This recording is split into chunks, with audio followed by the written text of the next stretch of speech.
네, 시작하겠습니다. 오늘 저는 1월에 첫 번째 발표에 맞춰서 2015년을 포함해서 앞으로 우리가 인생을 사는 데 있어서 해야 할 일과 하지 말아야 할 일을 좀 나눠서 자기계발서의 기반으로 이야기를 드리려고 합니다. 그래서 제가 구분한 카테고리는 수면, 식이요법, 상하체 근육, 마음챙김, 중독 이렇게 5개고요.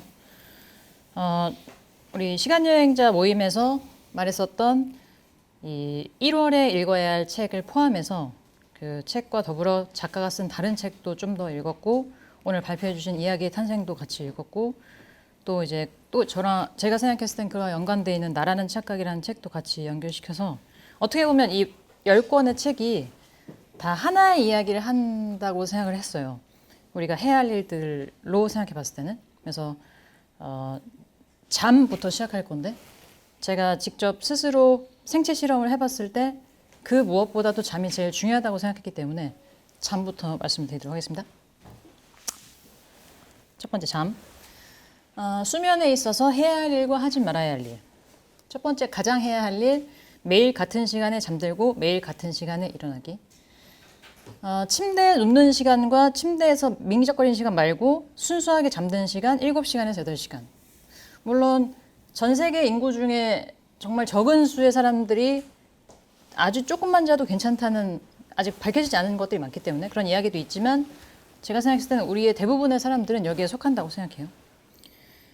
그래서 저는 제 스스로 정한 시간이 11시에서 6시 30분입니다. 자고 일어나는 시간이. 그리고 그 전에 스스로 잘 준비를 해야 돼요. 와인드 다운이라고 해서 기분을 점점 잠드는 시간까지 가는, 마치 비행기가 착륙하듯이 그 시간이 1시간에서 30분 정도 필요합니다. 그럼 결국은 10시 반 정도부터 제 스스로 잘 준비를 하는 거죠. 조명, 온도, 소음 등 수면 위생을 지키면서 수면 설정을 해야 됩니다. 그리고 제대로 자려면 또 역으로 4시간이나 3시간 전에 저녁 식사를 끝내야 돼요. 그래서 결론적으로 저녁 식사는 6시부터 7시까지 먹어야 되는 거죠. 그래서 이것만 지켜도 사실 살이 빠집니다. 왜냐하면 보통 살이 찌는 이유는 이 시간에 넘어가서 잠을 늦게 자거나 그래도 밥을 먹기 때문에 그런 거죠. 그러면 하면 안 되는 일. 침대나 침실을 다른 용도로 사용하기. 우리 뇌는 장소에 대한 인식을 일관성으로 기억하기 때문에 만약에 침대에서 다른 일을 하신다. 스마트폰을 보시거나 뭐가 있을까요? 뭐 누워가지고 뭐 다른 재미있는 일을 하게 된다면 우리 뇌는 그곳을 자는 곳이라고 인식하진 않겠죠. 그래서 잠이 더 안 오는 거예요.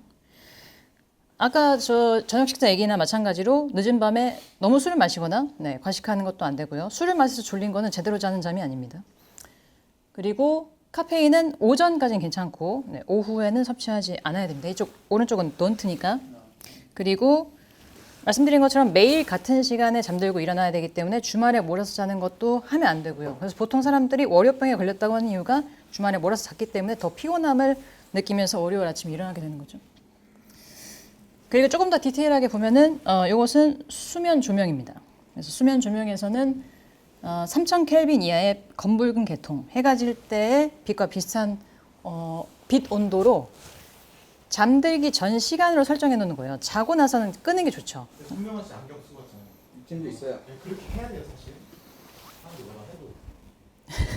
저도 그 집에 자기 전에 1시간 전에는 그 색 조명이 빨간색으로 바뀌게 네네네, 해놨어요. 맞아요. 미국에서는 빨간색 얘기를 많이 하더라고요.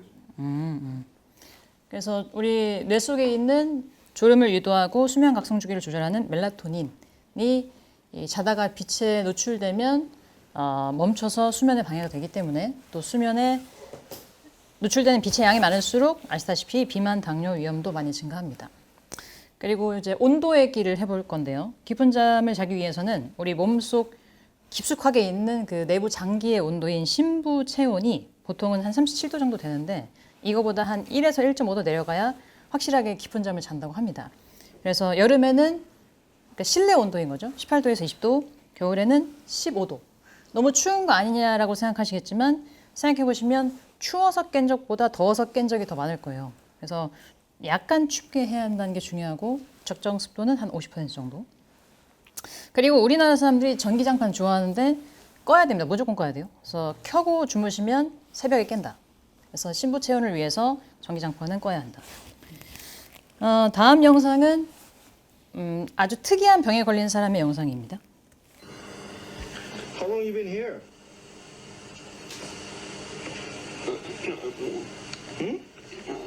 Yeah. How much?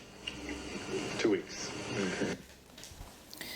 지금 보신 이 병은 페이털 인썸니아 치사성 불면증이라고 해서 전 세계 28개의 가족들만 갖고 있는 유전자 질환인데 만약에 부모가 갖고 있으면 자녀도 50% 걸릴 확률이 있습니다.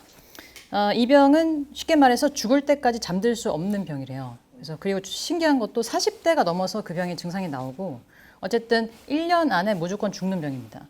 실제로 이제 방금 보셨던 그 사람을 포함해서 28개 가족밖에 없으니까 많지는 않지만 최근에 호주에 있는 그 젊은 남매가 그 유전자가 발견됐다는 거를 검사로 알아내서 아직은 젊으니까 한 20, 30대니까 병의 발현은 안 됐지만 자신들의 어떤 그 상태라든지 이런 걸 이제 의료기관에 맡겨서 그 병을 좀 어떻게든 치료할 수 있게 도움이 되겠다라는 그런 인터뷰를 본 적이 있습니다. 그래서 하여튼 잠을 못 자면 죽는다라고 할 수도 있다는 거죠. 두 번째는 식이요법입니다. 먹는 거에서는 이제 식욕의 과학이라는 책에서 가장 도움을 많이 받았고 여러 가지 얘기를 할 수 있지만 그래도 간단하게 말씀드리면 일단 제일 좋은 건 썩는 식재료로 요리해서 먹는 게 제일 좋습니다. 썩지 않는 재료라는 것은 그만큼 가공이 많이 된 거니까요. 그리고 만약 요리하실 때 기름을 사용하신다면 그 씨앗유보다는 올리브유를 사용하시고요.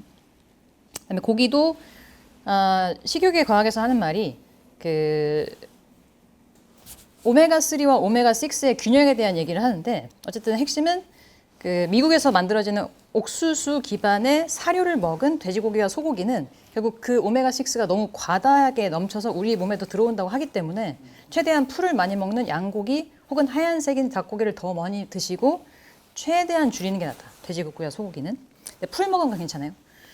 그렇지만 더 좋은 건 이제 생선과 해산물인 거죠. 중금속이 안 들어있는 걸로. 그 다음에 이제 이것도 사실 중요합니다. 적당히 먹기. 그리고 배고플 때 먹어야죠. 식사 시간 시작 후에 레피는 15분 후에 나오기 때문에 그때부터 우리가 드디어 배부름을 느낄 수가 있습니다. 반대로 하지 말아야 할 일은 저렴한 가공식품 자주 먹기. 그러니까 이건 너무 많죠. 사실 뭐 우리가 그냥 돈 주고 사 먹는 거의 대부분의 음식은 이건데 그래서 이제 해야 할 일은 굉장히 어려운 거예요. 그리고 많이 먹기 하면 안 되고 우리 뇌의 크기는 주먹 2개 정도이기 때문에 먹고 싶은 음식이 눈으로는 더 크죠. 그리고 굶는 건 가장 안 하면 안 되는 일입니다.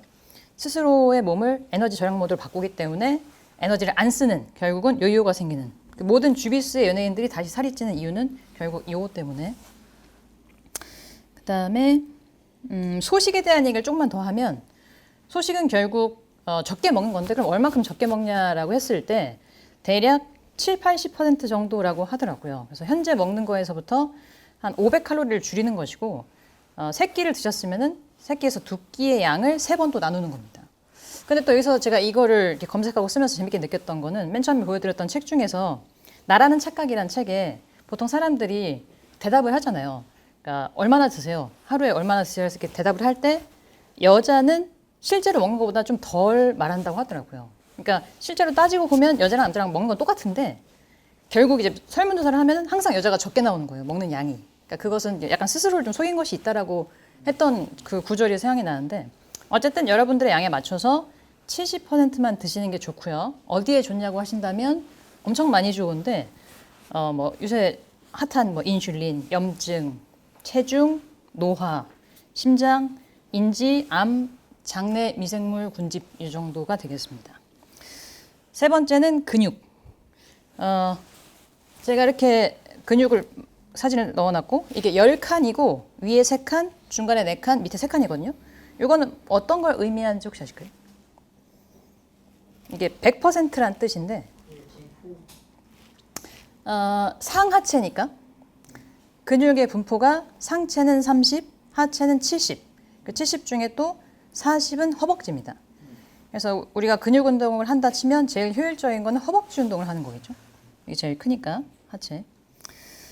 그래서 근육 운동 주 3회 이상 20분 이상 하체 위주 또 계단 오르기가 제일 효율적이고 스쿼트, 런지, 플랭크 그리고 근육을 긴장시키는 바른 자세도 또한 여러분들의 근육 운동에 좋다고 생각합니다. 하지만 하면 안 되는 일, 모든 활동과 모든 이동을 전동 혹은 자동으로 하기. 헬스장 사람들을 위한 근육 키우기. 그리고 휴식 없이 계속 운동하는 거. 마지막으로 단백질 파우더를 굳이 먹는 거.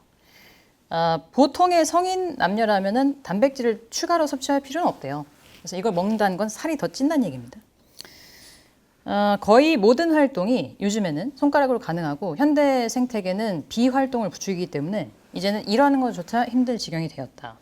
그래서 영상을 한번 볼게요. Have it all morning, so let's hover over to the driving range and hit a few virtual balls into space. Now, we did that yesterday. I don't want to do that. Well, then what do you want to do? I don't know. Something.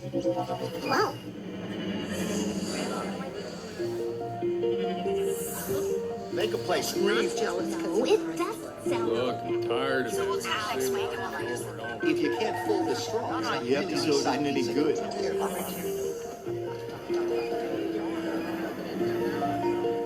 What?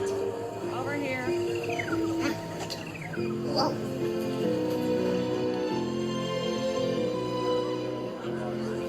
Hello? Tunnel. I'm in a tunnel. I can't hear you.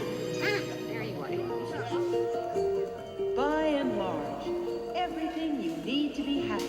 Your day is very important to us. 네, 이건 이제 그 월이라는 애니메이션에서 이제 미래의 인류를 그린 건데 모든 음식은 다 쉐이크로 먹고 모든 이동은 다 저 전기 의자에서 하고 그 뭐 당연히 대화도 요 바로 옆에 있는 사람도 그냥 디스플레이로 하는 거니까 지금의 우리랑 크게 다르지 않을 것 같다고 생각이 들었습니다. 네 번째 카테고리는 마음 챙김, 마인드풀니스. 마음 챙김에서 해야 할 일. 걷기, 달리기. 제가 생각했을 때는 근육 운동 물론 혹은 뭐 체중 관리도 걷기 달리기가 포함되어 있지만 오히려 마음 챙김 분야에서 걷기 달리기가 더 중요한 것 같아요. 주 2시간 30분 이상, 주 5회 30분 이상. 그리고 만약에 걸으신다면 8,000보 약간 숨찰 정도. 정신적으로 봤을 때 제일 좋은 건 숲속에서 초록색을 보면서 걷거나 달리기. 비타민 D를 위한 햇빛 쬐기, 실내 환기시키기. 마음 챙김을 위해서 다른 사람과의 교류, 가까운 사람이면 좋고 유익한 사람이면 더욱 좋죠. 그리고 도파민네이션이랑 도파민 디톡스를 쓴 애나 렘키의 말에 의하면 솔직한 것이 어떤 안 좋은 것으로의 중독으로부터 해결할 수 있는 하나의 방법이라고 합니다. 그러니까 철저한 정직함이라고 표현하더라고요. 마지막으로 보통 마음 챙김이라고 하면 제일 먼저 떠올리는 명상. 탐조도 또한 정신건강에 좋다고 하고요. 버드 와칭. 그 다음에 정원 가꾸기가 치매 예방에 가장 좋은 활동이라고 합니다. 하면 안 되는 일. 하면 안 되는 일은 사실 딱 하나밖에 없습니다. 스마트폰이죠, 스마트폰. 2024년 한국인 평균 하루 사용량은 5시간. 1시간씩 비교해 봤을 때 사용 시간이 1시간 늘어날수록 우울이나 자살 충동을 20% 더 겪었다고 합니다. 그래서 여기서 또 우리가 명상에 대한 얘기를 해볼 때 텔로미어라는 개념을 알고 있으면 좋을 것 같습니다. 염색체 끝단에 마치 모자처럼 씌어져 있는 그 캡 부분을 텔로미어라고 할 수 있는데요. 이 텔로미어가 짧아질수록 결국 우리는 노화가 된다라고 합니다. 근데 이제 명상 혹은 그 마음 챙김을 더 신경 쓰는 사람들이 그것을 하지 않은 사람들에 비해서 텔로미어가 더 길다라고 했던 연구들도 많이 나오고 있고 아직 밝혀야 될 부분이 많겠지만 이 명상이라는 게 아무래도 노화를 늦춰주고 그 세포 건강을 증진시켜준다는 결과가 많이 나왔습니다. 그래서 명상이라는 것도 한번 생각해 보시고요. 이제 마지막으로 중독에 관련된 겁니다. 중독. 이것도 역시 그 중독 관련된 책에서 나온 항목인데 저도 이제 한번 봤어요. 제가 어떤 거에 중독돼 있나. 그러니까 여러분들도 아마 그냥 무조건 중독하면 약물 이렇게 혹은 뭐 스마트폰 생각하시겠지만 그 외에 많은 것들도 사실 우리가 중독이라고 할 수 있는 거죠. 뭐 스포츠 시청, 대중 강연도 중독될 수도 있을 것 같고요. 또 그 외에도 온라인 스포츠 머리카락 뽑기. 저는 이제 여중 여고 아니죠. 여고에 나왔는데 머리가 기니까 여고생들이 그 학교 다닐 때 머리를 계속 만지는 친구를 진짜 많이 봤어요. 이것도 어떻게 보면 그 자신의 신체를 좀 괴롭히는 중독일 수 있죠. 해서 이 중독과 더불어서 우리가 중독을 막아야 할 텐데 그 막아야 할 때 나왔던 이야기가 있습니다. 요거는 어떤 그림일까요? 그죠. 오디세우스. 네, 맞습니다. 호메로스의 일리아스에 있는 오디세우스 영웅 신화 중에서 오디세이아에 있는 그죠 오디세우스의 한 일화죠. 그래서 이 세이렌이라는 사람을 꿰는 날개가 달린 그 노래를 듣지 않게끔 스스로를 묶는 겁니다. 선원들에게는 밀랍으로 귀를 막게 하고 본인은 이제 기둥에 몸을 묶어서 어떻게든 이제 그 유혹을 뽑을 수 있는. 본인도 사실 귀를 막으면 되는데 듣고 알려주고 싶으니까. 아니 일부러 저렇게 한 거예요. 자기 하고 싶어서. 지금 크리스토퍼 놀란이 저거 영화 만든다고 하잖아요. 오디세이야. 그래서 이것에서 우리가 오디세이 다 저기서 시작한 거. 모든 오디세이. 모든 오디세이. 미국의 기원. 이 헐리우드. 네, 그래서 하여튼 요거에서 착안할 수 있는 중독에서 해야 할 일 물리적 메타 인지 장벽을 세우기. 그러니까 단순히 그냥 안 해야지라는 의지 말고 내가 거기에서 멀어질 수 있고 시간상으로 장소상으로도 멀어질 수 있는 장벽을 스스로 세워야 됩니다. 마치 아까 그 사람이 기둥에 자기를 묶은 것처럼. 그다음에 또 중독되면 좋은 게 저희가 하고 있는 추천서를 읽는 것을 중독되면 더 좋겠죠. 그리고 마지막으로 그 지루함이란 부분에 대해서 또 그 책에서 언급이 됐기 때문에 말씀드리고 싶은데 지루함이라는 거를 느꼈을 때 보통 원래 내가 중독돼 있었던 행동들 예를 들어 스마트폰 혹은 뭐 약물로 다시 돌아가는 경우가 많대요. 그래서 그 지루함을 얼만큼 내가 받아들일 수 있냐라는 게 중독의 한 키워드라고 볼 수 있겠습니다. 그래서 반대로 생각하면 의지로 이겨낼 수 있다. 나는 다 할 수 있다. 이거 안 되죠. 그리고 지루할 때 스마트폰을 보지 않는 것. 그러니까 지루할 때 다시 원래의 중독 행동으로 돌아가지 않는 것이 또 우리가 해야 할 일 중에 하나겠네요. 그래서 마지막으로 그 지루함 얘기하면서 마치겠습니다. 지루함은 표면적으로 굉장히 사소한 감정처럼 보이지만 그것이야말로 중독을 다시 재발시키는 흔한 적이고요. 그렇기 때문에 그것을 예상하고 면밀히 검토하고 지루함이 왔다는 걸 환영해야 된대요. 기회로 삼고. 그래서 이제 그 순간을 준비하는 시간이라고 생각했으면 좋겠습니다. 현대인들에게 견디기 어려운 일이지만 목표와 가치관에 따라 삶의 우선순위를 재정비할 수 있고 새로운 아이디어를 산생시킬 수 있는 시간이니까 필요가 발명의 어머니라면 지루함은 그 산파다라는 문장이 있더라고요.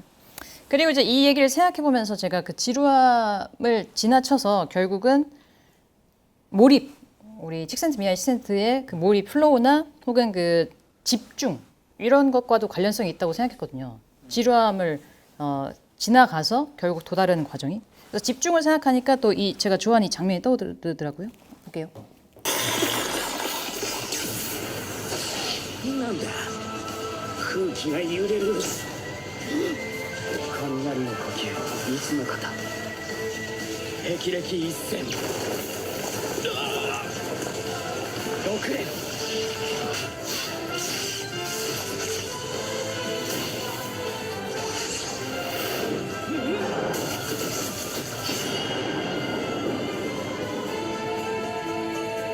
너무 애니메이션이긴 하지만 어쨌든 이 전집중이라는 개념이 여기서 나옵니다. 이게 좀 일본스러운 느낌도 있어가지고 갖고 와봤는데 그래서 그 지루함의 어떤 과정을 넘어가서 뭔가에 하나에 몰입할 수 있고 집중할 수 있다라는 게 결국은 우리가 나쁜 것, 해로운 것에서부터 벗어날 수 있지 않을까 해서 지루함에서 도망치는 대신 그 안으로 뛰어들면 바로 거기에 탈출구가 있다라고 생각합니다.